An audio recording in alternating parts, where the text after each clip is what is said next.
ang nagbibigay. Kami tangkilikin mo at laging subaybayan. Sa pamamagitan ni Yesu Cristo, kasama ng Espiritu Santo, magpasawalang lahat. Amen. Umupo ang lahat.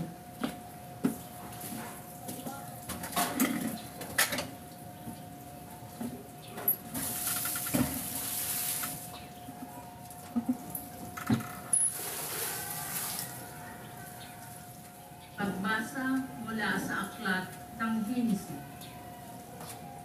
Nang likhain ng Panginoon ang lupa at lahat ng bagay sa langit, wala pang anumang halaman o pananim sa lupa, sapagkat wala pang ulan noon at wala pa rin magsasakit. Mayroon ang bukal ng tubig na dumidilig sa lupa.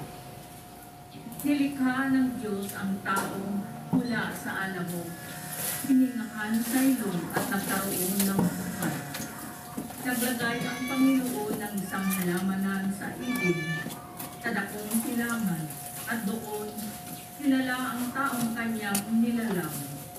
Pinasibol niya roon ang lahat ng uri ng kahoy na nakalulugod sa paningin, at masasarap ang drink. Ng halamanan, karoon ang punong nagbibigay buhay at ang punong nagbibigay ng kaalaman tungkol sa mabuti at masama. Inilagay ng Panginoon ang tao sa halamanan ng tubig upang ito'y pangalagaan at pagyamanan. Sinabi niya sa tao, makakain mo ang alinmang bungang kahoy sa halaman maliban sa bunga ng punong kahoy na nagbibigay ng kaalaman tungkol sa mabuti at masama. Huwag mong kakanin ang bungang iyon. Mamamatay ka kapag kumain ka niya. Ang salita ng Diyos. Salamat sa Diyos. Saan mong tugunan ang ating pong itutugon. Panginooy papurihan, Ama kong sariling buhay, tayo pong lahat. Panginooy papurihan, Ama kong sariling buhay. Pinupuri ka, Poong Diyos, nitong aking kaluluwa. O Panginoon, aking Diyos, kay dakila mong talaga. Ang taglay mong kasuotay, dakila ay marangal pa. Nababat-bat ka, Poong Diyos ng liwanag na maganda. Panginooy papurihan, Ama kong sariling buhay. Lahat sila'y umaasa, sa iyo ay nag-aabang. Umaasa sa pagkain, sa kanilang kailangan. Ang anumang kaloob mo ay kanilang tinatanggap. Mayroon silang kasiyahan, pagkat bukas ang iyong palad.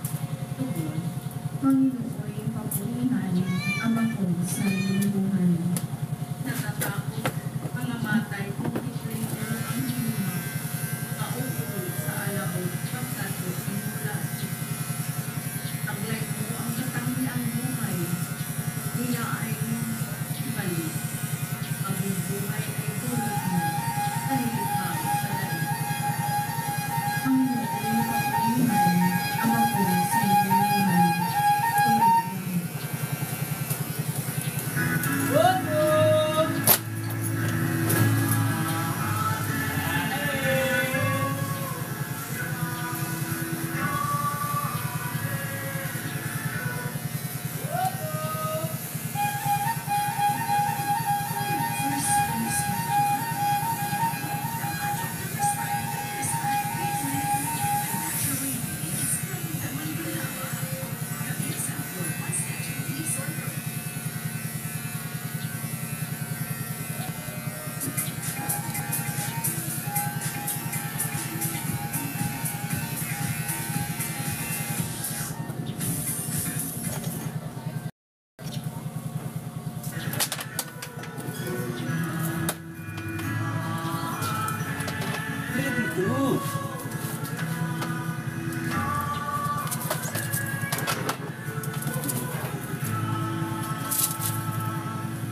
mabuting balita ng Panginoon ayon kay San Marcos. Papuri sa iyo, Panginoon.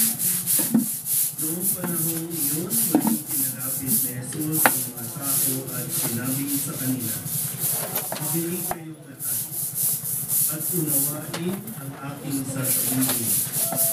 Hindi ang pumapasok sa bibig ng tao ang nakapagpaparoon sa kanya sa mata ng Diyos, kundi ang mga nagmumula sa kanya. Ang may pandinig ay makinig." Iniwan ito sa mga tao na makapasok na sa bahay. Siya'y tinanong ng kanyang mga alagad tungkol sa kanyang hari. "Kayo man ba'y wala rin pang-unawa?" Hindi man ito na hindi nakapagpaparoon sa tao ang ginagawa, sapagkat hindi naman pumapasok iyon sa kanyang puso, kundi sa tiyan, at pagkatapos ay idinudumi. Sa pagsasabi nito ay para nang ipinahayag ni Jesus na maaaring kanin ang lahat ng pagkain. Nagpatuloy siya sa pagsasalita. Ang lumalabas mula sa tao ang nagpaparumi sa kanya sa mata ng Diyos.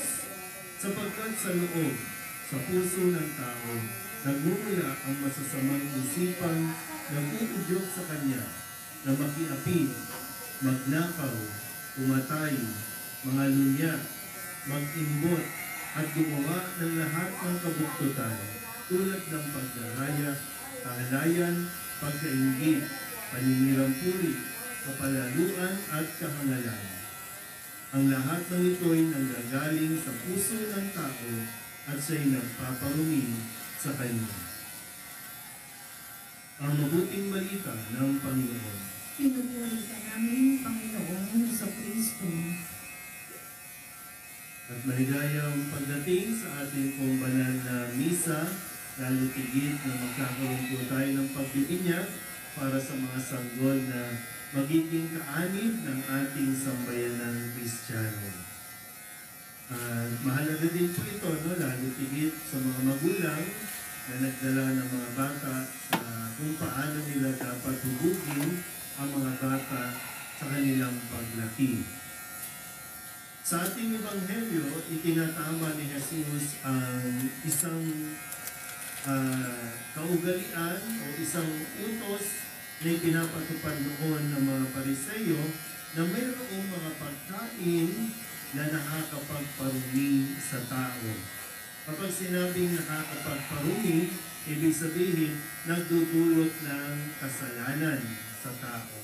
Na pag sinabing pag kinain mo yan, malaking kasalanan yan.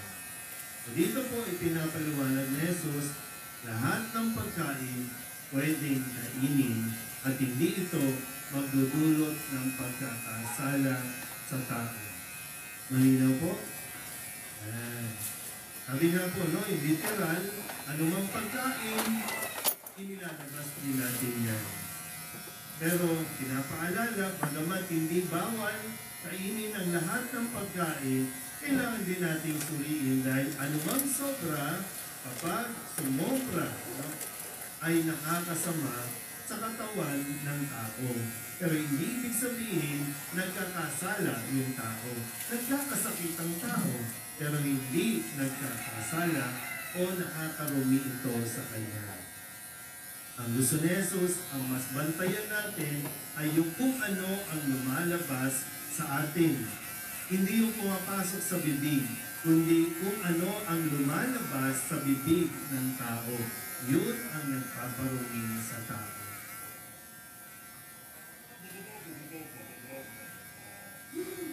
Mas mura na!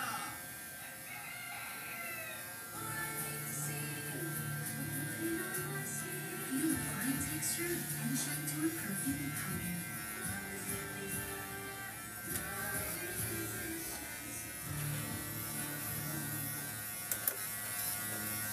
Sa tao. Ano bang lumalabas sa bibig natin? Ano? Pagmumura. Isa, maririnig natin yung mga bata dito, pag dumadaan dito o naglalaro dito, ang lulutong magsipagmura. Saan natuto? O saan natutunan? Sa magulang. Dahil kapag nag-uusap ang magulang, halos parang hindi na tao magturingan, parang hayop na kung magturingan. Yun ang kailangan natin bantayan. Hindi pwedeng, no, parang kalayaan ko magsabi nito. Okay, kalayaan mo, pero tandaan mo, pwede kang madalas sa pagkakasala nang dinajustify mo kalayaan. May kalayaan tayo, pero intindihin natin, sana itong kalayaan na ito ay magdulot sa atin ng kabutihan, hindi na ikasasama natin. Pero yung simple pagmumura, kala natin, wala lang. Kasi uso naman ngayon yan eh. Kahit nga malalaking tao, kahit mga sikat na tao, pag nanonood ka ng mga social media, normal na lang yung magmurahan. Kung hindi porket normal, tama. Ano mo pa yung mga lumalabas sa bibig natin? Paninirang puri, mga chismis, mga kwento, mga fake news na lumalabas sa bibig natin. Yun ang nagpaparumi sa tao. Kaya hinay-hinay lang ha. Baka kailangan ng maglinis. Kailangan ng ang paraan kasi ng paglilinis, medyo marumi na ang bibig, kasobrang dumi ng bibig natin dahil nga sa mga lumalabas na hindi kaaya-aya. Sana po, no? Pakinggan natin ng mabuti ang sinasabi ni Jesus at hindi lang basta makikinig, uunawain ng mabuti ito. Sa mga magulang, ang mga nagdala ng mga bata dito, ano po yung responsibilidad, no, na nakaatang po sa inyo. Yung simpleng pagsasalita, yung simpleng pagbibigay ng halimbawa sa pamamagitan ng mga lumalabas sa bibig, sana mas maging responsable ang bawat isa sa atin. Amen? Ngayon po ay dadako tayo sa pagbibigyan. Yung mga magulang, ninong at ninang ng mga bata, magsitayo po ang lahat.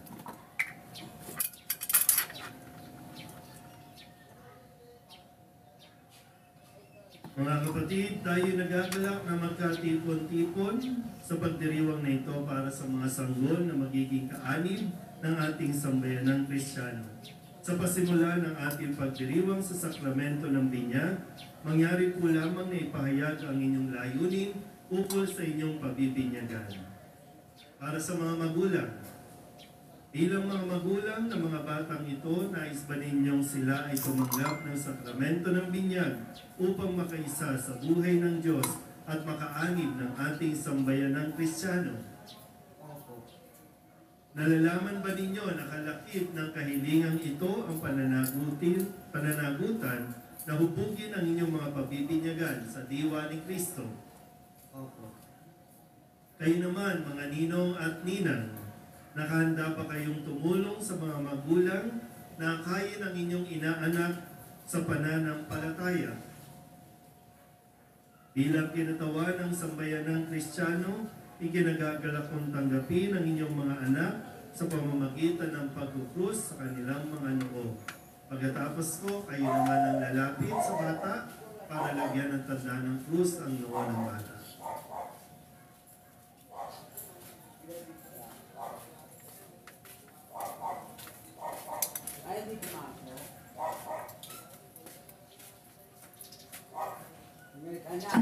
Solve.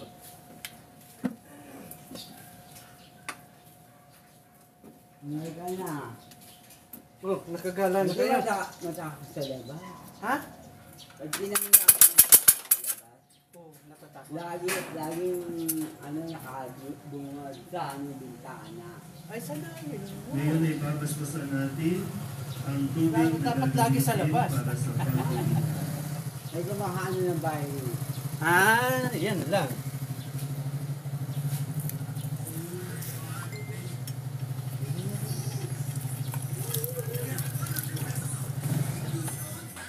Uso naman yung virus eh.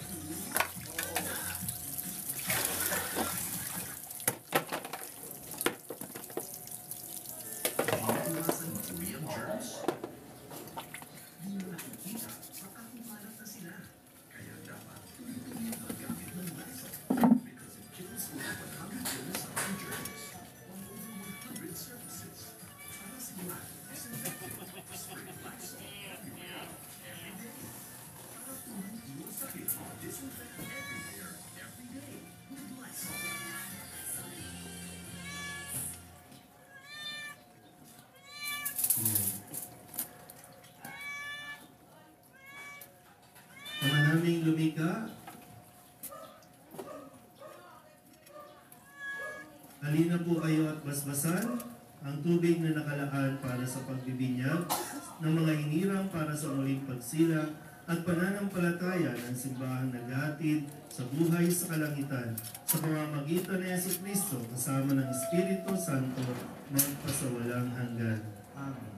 Ngayon naman ay dadako tayo sa pagtatakwil ng kasalanan.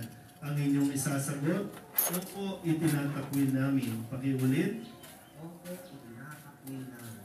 Mga magulang ninong at inang, itinatakwil ba ninyo si Satanas? Itinatakwil ba ninyo ang kanyang mga gawain? Itinatakwil ba ninyo ang kanyang pang-aakit?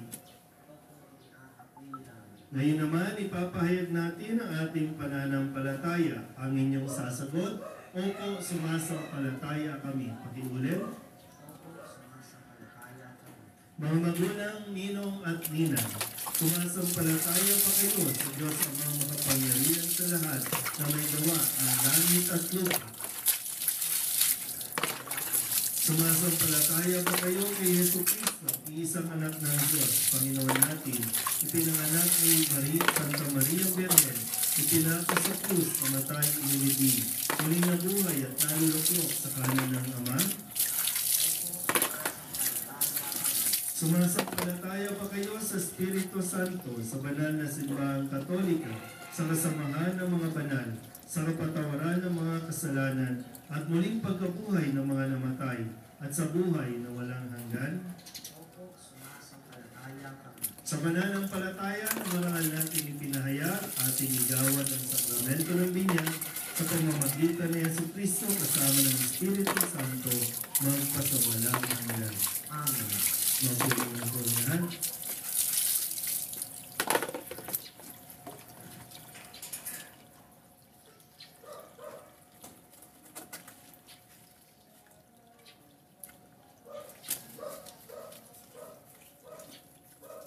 Palapakan natin ang mga bagong binyag. Magsitayo ang lahat.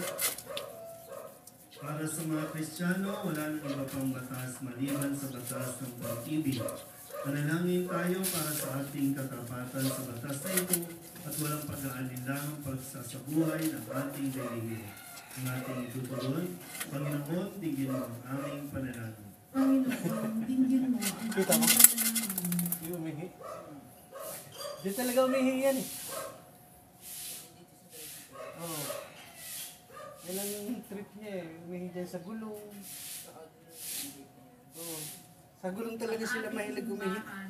Kaway ng kalooban sa pamamagitan ng ating pagmamahal kaysa pawang mga pampalubag na loob na salita lamang. Manalangin tayo Oo. sa Alam ko talaga dyan umihi yan eh. Ang aming panalangin. Habit niya na ang yun. ating mga puso, naway mapuno ng tapat na pagnanais na mabuhay para sa bawat isa upang sumamba tayong lahat sa Espiritu at katotohanan. Manalangin tayo sa Tapos Panginoon. yun, tumataya rin yun dyan. Dinggin mo ang aming panalangin. Ihintahe. Ang mga may sakit at naghihingalo, naway makatagpo ng Hindi na nga lang dyan sa gulong. ang ng Ama. Manalangin tayo sa Panginoon. Panginoon, dinggin mo ang aming panalangin. Ang ating mga yumaong mahal sa buhay, naway makasama sa palipunan ng tunay at samba sa kalangitan. Manalangin tayo sa Pampapayat ng Panginoon. sa ulahan ng barangay. Ang aming panalangin. Oo. Gawin natin sa Panginoon ang ating mga personal na kaibigan at mga panalangin para sa ating mga pamilya. Ganun din ang ating mga kaibigan, mga nanonood sa online, lahat ng mga misang pasasalamat, mga natatanong kaibigan at mga kaluluwa na hinihiling may pagdasama sa misa. Yan, naka-TikTok live yan eh. Ang lahat ng ito ay hinihiling namin sa ngalan ng Kristo, aming May TikTok ka ba? Amen. Ay, Ano po ang lahat? ano ba yun?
sa ating kapakinabangan at sa buong sampayan. Ang aming lumikha ang pagkain inuming narito ay iyong ginawa upang mapalakas kaming mga mahihina. Ipagkaloob mong ito ay aming mapagsaluhan bilang pakikinabang sa buhay mo pang magpakailanman. Sa pamamagitan ni Yesu Cristo, kasama ng Espiritu Santo, magpasawalang hanggan. Amen. Sumainyo ang Panginoon. At sumayo din. Sa Diyos ang inyong puso at diwa. Itinaas na namin sa Panginoon. Pasalamatan natin ang Panginoon ating Diyos. Marapat na siya ipasalamatan. Ama naming makapangyarihan, tunay ang marapat, ay ikaw ang aming pasalamatan. Ikaw ang lumikha sa tanan, ikaw ang nagtatang magkaroon ng gabi at araw. Kaya hindi ng tag-init at tag-ulan. Ikaw ang humulog sa tao bilang iyong kawangis, ang mapagkakatiwala ang mga siwa sa daigdig. Ikaw ngayon pinaglilingkuran sa pagganap sa pananagutan ng iyong pinagtitiwalaan sa pamamagitan ng anak mo mahal. Kaya kaysa ng mga anghel na nagsisiawit ng papuri sa iyo, na walang humpay sa kalangitan, kami nagbubunyi sa iyong kadakilaan.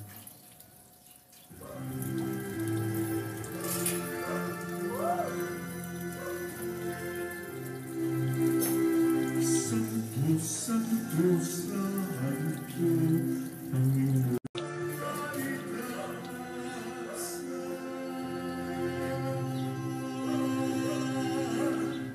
Ama naming Panan, ikaw ang bukal ng tanang kabanalan. Kaya't sa pamamagitan ng iyong Espiritu, gawin mong banal ang kaloob na ito upang para sa aming maging katawan at dugo ng aming Panginoong Hesukristo. Bago niya pinagtiis ang pusang loob na maging handog, hinuwakan niya ang tinapay, pinasalamatan kaniya, pinaghati-hati niya iyon, iniabot sa kanyang mga alagad at sinabi, tanggapin ninyong lahat ito at kanin, ito ang aking katawan, kaya handog para sa iyo. Naghahanap pa lang. Mababa kasi ang mababa ang bigay. Hindi naman matapos ang hapunan, hinawakan niya ang Naalala ko kalis, yung pag uli kanyang nag-private nurse ka. pinasalamatan. Iniabot niya 2.5. ang kalis sa Nung kanyang pagdating mga ko, alagad at sinabi, Ngayon nag-2,000 ay. Huwag na. tanggapin ninyong lahat ito at iniabot niya 2.5. ang kalis sa Nung kanyang pagdating mga ko, alagad at sinabi, Ngayon nag-2,000 ay. Huwag na. tanggapin ninyong lahat ito at inumin. Ito ang kalis ng aking dugo ng bago at walang hanggang tipan. Ang aking dugo na ibubuhos para sa inyo at para sa lahat sa ikapagpapatawad ng mga kasalanan. Gawin ninyo ito sa pag-alala sa akin.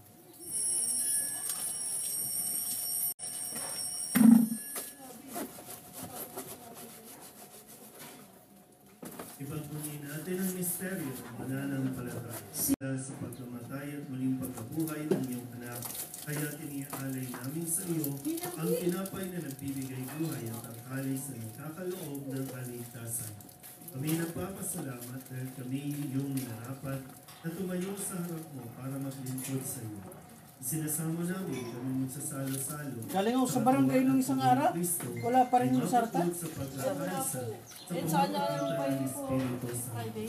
Ha? Wala pa po eh. Pamahalin natin mo ang iyong sumahang laganap sa buong daigdig. Galing ako sa barangay. Tsaka sa Ni San Francisco sa na Green aming Gate. Papa, at ni Jose na Wala aming talaga. Kristo, Friday lang ang yan. Pero kapatid. pag meron po kapakuha. Alalahanin sige, salamat. muli ng mga kapatid namin na hilay na may pag-asang sila'y muling mabubuhay na hindi ng lahat ng mga pumanaw. Hawaan mo sila at patuloyin sa iyong kaliwanagan. Hawaan mo at paghindapating kaming lahat ng mga salo sa iyong buhay na walang wakas. Kaysa ng mahal na Birhen Maria, Reina ng Diyos, ng kabiyak ng puso niyang San Jose. Kaysa ng mga apostol at ng lahat ng mga banal na namuhay dito sa daigdig ng along at lugod sa iyo. May pagdiwang nawa namin ang pagpupuri sa ikararangan mo sa pumamagitan ng iyong anak na aming Panginoong Hesukristo. Sa pumamagitan ni Kristo, kasama niya sa Kanya, ang lahat ng parangal at papuri ay sa iyo. Diyos amang makapangyarihan, kasama ng Espiritu Santo, magpasawalang hanggan.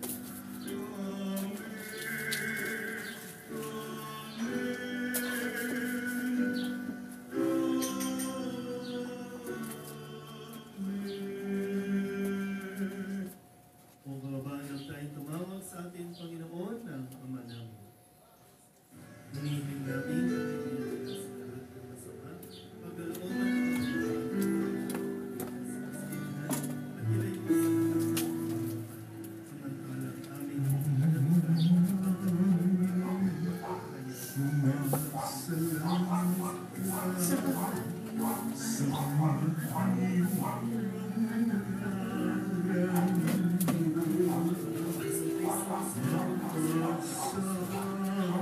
aming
ito ang kordero ng Diyos.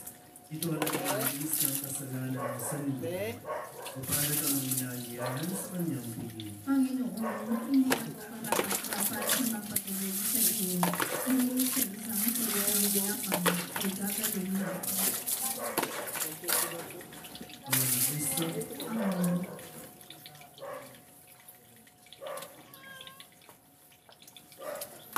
Kaya ano, napasok pa kasi siya eh. Pinahandle niya sa amin eh. Oo nga pinahandle.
Ama naming mapagmahal, sapagkat inuming pagkakaisang binibigay, kami niloob mo makapakinabang. Kaysa ni Kristo, kami naway makapamuhay upang makapamungan ng may kagalakan para sa kapakanan ng aming kapwa-tao sa sanlibutan. Sa pamamagitan niya, kasama ng Espiritu Santo, magpasawalang hanggan. Amen. Sumayin niyo ang Panginoon At sumayo rin. at pagpalain kayo ng makapangyarihang Diyos, Ama at Anak at Espiritu Santo. Amen. Tapos ang banal na misa, humayo tayo sa kapayapaan ni Kristo. Salamat sa Diyos. Dali.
sa Panginoon na ating tagapagligtas, katulad ng